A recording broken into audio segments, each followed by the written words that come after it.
அடுத்து பேச வருபவர் சத்தங்களையும் சப்தங்களையும் உணர்வாக்கி நம்மில் ஒன்றாக்கிய இசைக்கலைஞன், மூச்சு உயிர் என்று இளைய தளத்தையும் நம்மையும் நேசிக்க வைத்தவர், திசையெல்லாம் தெரிந்தவர், தமிழ் சினிமாவில் கோடீஸ்வர பிச்சைக்காரன் இவர், கொடுக்கும் கதாபாத்திரத்தில் மிளிர்ந்தவர், எப்போதும் ரசிகர்களை மிரள வைத்தவர், துயரங்கள் தன்னை சூடும் போதெல்லாம் இசை, நடிப்பு, இயக்கம் என்கிற வெளிச்சம் கொண்டு இருள் விலக்கி முன்னேறியவர், இறைவனின் பார்வைப்பட்ட, இறைவன் பாவப்பட்ட நடிகனாக விஜய் ஆண்டனி அவர்களை இப்போது பேச அழைக்கிறோம்.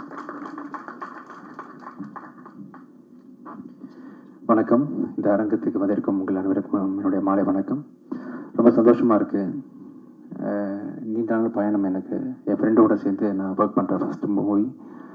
நானும் விஜய் மில்டன் சாரும் ஆக்சுவலாக இனிஷியலாக ஒரு 15 வருஷத்துக்கு முன்னாடி பார்ட்னர்ஸ் இல்லை சார், 15 வருஷம் 20 வருஷத்துக்கு முன்னாடி நானும் அவரும் க்ரீன் பாட்டில் அப்படின்னு ஒரு கம்பெனி சேர்ந்து ஆரம்பித்தோம். அதர் தேன் டைரக்டர், இப்போ படத்தை பற்றி எப்படி நான் பேசிடுறேன். ஒரு ஒளிப்பதிவாளராக வந்து ரொம்ப திறமையான, ரொம்ப அருமையான, அவர் லென்சிங்கில் ஒரு காட்டுற ஒவ்வொரு ஃப்ரேமும் பயங்கரமாக இருக்கும் ஆக்சுவலாக. இன்ஃபேக்ட் நீங்கள் டைரக்ஷனில் வந்து கடந்த படங்கள் கோலி சோடா, பத்துன்றதுக்குள்ள கடுகு, இந்த மாதிரி விஷயங்களில் ஃபோக்கஸ் பண்ணாமல் ஒன்லி ஒளிப்பதிவாளராக மட்டும் இருந்திருந்தீங்கன்னா இன்றைக்கி இந்தியாவோட தலை சிறந்த ஒளிப்பதிவாளர்களாக கண்டிப்பாக இருப்பீங்க. அப்படி இந்த ட்ரெய்லரே அதுக்கு சாட்சி. ரொம்ப கிராண்டான விஷுவல் பண்ணக்கூடிய, இன்ஃபேக்ட் பிச்சைக்காரன் 2 படத்தில் வந்து சார் வந்து எனக்கு பேட்ச் ஒர்க்காக 10 டேஸ்க்கு வந்து பார்த்தாங்க, பண்ணி கொடுத்தாங்க. ஸோ நீங்கள் வச்ச லென்ஸிங், அந்த ஃப்ரேமிங் எல்லாமே வேறு மாதிரி சார். ஆக்சுவலாக ஒண்டர்ஃபுல் கேமராமேன்.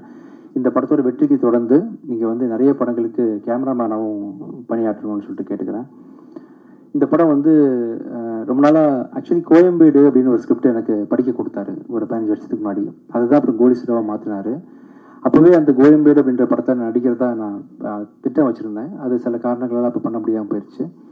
நல்ல எழுத்தாளர் அண்டு அழகாக இருக்கிற பயமாக இருக்கிறது படத்தோட மிகப்பெரிய ஃபேன் நான். ரொம்ப அருமையான படம். இந்த படம் வந்து ஒவ்வொரு நாளும் நீங்கள் ஷூட்டிங் ஆரம்பித்த நாள்லேருந்து எப்படி ஒரு மாதிரி இன்னைக்கு கடைசி ஸ்டேஜ் வந்திருக்கு நான் பார்த்து பிரமிப்படுறேன் சார். ஓயாமல் இப்போ கூட உட்காந்துட்டு என்கிட்ட சார் ஒரு சின்ன ஒரு 30 செகண்ட் மட்டும் அதை இப்படி பண்ணலான் இருக்கேன்னு சொல்லிட்டு, ஐ திங்க் நீங்கள் படத்தோட ரிலீஸுக்கு ஒரு 5 டேஸ் முன்னாடி வரைக்கும் ஏதாவது இம்ப்ரூவைஸ் பண்ணணும்னு சொல்லிட்டு யோசிப்பீங்கன்னு நினைக்கிறேன் சார். ரொம்ப ஒரு சின்சியரான ஒரு அப்ரோச் உங்ககிட்ட இருக்குது ஜாப் பொறுத்த வரைக்கும்.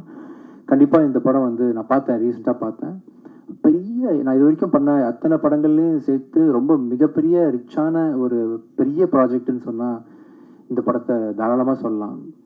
ஏன்னா இது நான் எதிர்பார்க்கவே இல்லை. இந்த படத்தில் வந்து சத்யராஜ் சார் கூட நடிப்பாங்க, சரத்குமார் சார் நடிப்பாங்க, சரண்யா மேடம், தெலுங்கில் வந்து பெரிய ஒரு ஹீரோவாக நடிச்சிட்டு இருக்கக்கூடிய டாலி தஞ்சை என்ற ஒருத்தர், பிருத்திவி அம்பார் ஒரு ஹீரோ தான், மேகா ஆகாஷ் கூட, யாராவது மிஸ் பண்ணுறேன் சார் ஆர்டிஸ்டா, இவர் முரளி சர்மா சார்னு சொல்லிட்டு பெரிய நட்சத்திர பட்டாலுமே நடிச்சிட்டு இருக்காங்க.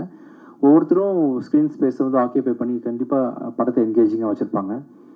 ரொம்ப அருமையாக இருக்குது, ஒளிப்பதிவு நல்லா இருக்குது. ப்ரொடக்ஷன் வேல்யூ வந்து ப்ரொடியூசர்ஸ் வந்து எந்த விதத்துலையும் சளைக்காமல் என்னென்ன விஷயங்கள் வந்து டைரக்டர் வந்து கற்பனை பண்ண. பார்த்தீங்களா கடலில் ஒரு கார் முங்கிச்சு பார்த்தீங்களா, கடலில் கார் தூக்கி போட்டாங்க. ஸோ ரொம்ப ரிச்சான ஒரு ப்ரொடக்ஷன் வேல்யூ வந்து ப்ரொடியூசர்ஸ் கொடுத்துருக்குறாங்க. அப்புறம் இந்த படத்துக்கு பின்னணி இசை பண்ணி சாங்ஸும் பண்ணிய அவர் அச்சு ராஜாமணி வந்து ரொம்ப சிறப்பாக பண்ணியிருக்காரு. இந்த கிளைமேக்ஸில் ஒரு சாங் சார் ரொம்ப அருமையாக இருந்துச்சு. இன்றைக்கி உள்ள ட்ரெண்டுக்கு டாடாவில் இன்ல ஒரு சாங் கேட்டேன். ஆக்சுவலாக ரொம்ப மனசுக்கு நெருக்கமான ஒரு இம்பேக்ட் கொடுத்துச்சு. அது மாதிரி அதுக்கப்புறம் வந்து ரொம்ப இன்ஸ்பயர் பண்ணி கேட்ட பாட்டு இந்த பாட்டு சார். இந்த கிளைமேக்ஸே ரொம்ப ஜஸ்டிஃபை பண்ணுற அளவுக்கு ராஜாமணியோட மியூசிக்கும் அவரோட சாங்கும் இருந்துச்சு. அவர் வரல, இன்றைக்கி சில காரணங்களாக வர முடியல. Wonderful music by our editor Praveen K L வந்து இவ்வளோ டஃப்பான கதையை வந்து ஒரு 2 ஹவர்ஸில் ஷார்ட்டாக சொல்கிறது, ஆடியன்ஸுக்கு கன்வின்சிங்காக கொடுக்குறது சாதாரண விஷயம் இல்லை. பிரவீன் கேல் சார் வந்து ரொம்ப அருமையாக பண்ணியிருக்காரு. ஸோ ரொம்ப ரிச்சான, ஜனரஞ்சகமான, கமர்ஷியலாக. இன்னொரு விஷயம், வழக்கமாக வந்து ஒரு படத்தில் வந்து டபால் டபில்னு கொண்டுருவாங்க. அப்போ டைரக்டர் வந்து ஒரு ஸ்பெசிஃபிக்காக ஒரு விஷயத்த ஆரம்பத்துலேருந்து சொன்னார். அதை கடைசி கட்டில் நான் பார்க்கும்போது ரொம்ப ஜஸ்டிஃபைடாக இருந்துச்சு சார். நீங்கள் பண்ண விஷயம், கெட்டவனை கொல்லக்கூடாது, கெட்டதை தான் அழிக்கணும் அப்படின்ற மாதிரி ஒரு விஷயம் நீங்கள் புதுசாக பேசியிருக்கீங்க. அது படம் பார்க்கும்போது சிலருக்கு புரியும். ரொம்ப நல்லா வந்திருக்கு இந்த படம். இந்த படம் வந்து வர ஜூலை மாதம் இறுதியில் வரப்போகுது. நீங்கள் அனைவரும் இந்த படத்தை வந்து தியேட்டரில் போய் பார்க்கணும். இந்த விழாவுக்கு வந்து சிறப்பித்து எங்களுக்காக நேரம் ஒதுக்கி வந்த Amma Creation Siva sir, thank you so much sir. எங்கள் ஃபேமிலி மெம்பர் மாதிரி ஒவ்வொரு மேடையிலையும் நீங்கள் நான் வாழ்த்த ட்ரை பண்ணுறீங்க, நல்லா இருக்குன்னு ஆசைப்பட்றீங்க. மனசுல இருந்து ரொம்ப நன்றி சார். சசி சார் ரொம்ப தேங்க்ஸ் சார். கூடி சீக்கிரம் அடுத்த படத்தில் நம்ம சேர்ந்து ஒர்க் பண்ணணும். Pradeep sir, madam, Dhananjan sir, உங்கள் எல்லாருக்கும் பங்கஜ் போரா சார், நன்றி. ட்ரெண்ட் மியூசிக் நீங்கள் நல்லா ப்ரமோட் பண்ணுறீங்க ஆடியோவை. கமல் சார் வர முடியல, பேசுவோம். ரொம்ப நல்லா வந்திருக்கு படம். உங்களுக்காக ப்ரெஷ் ஷோ வந்து 1 day பிஃபோர் நம்ம போட ட்ரை பண்ணுவோம் சார். நீங்கள் எல்லோரும் கண்டிப்பாக அந்த படத்தை என்ஜாய் பண்ணுவீங்க. Thank you so much. ஜூலை பார்க்கலாம். தேங்க்யூ.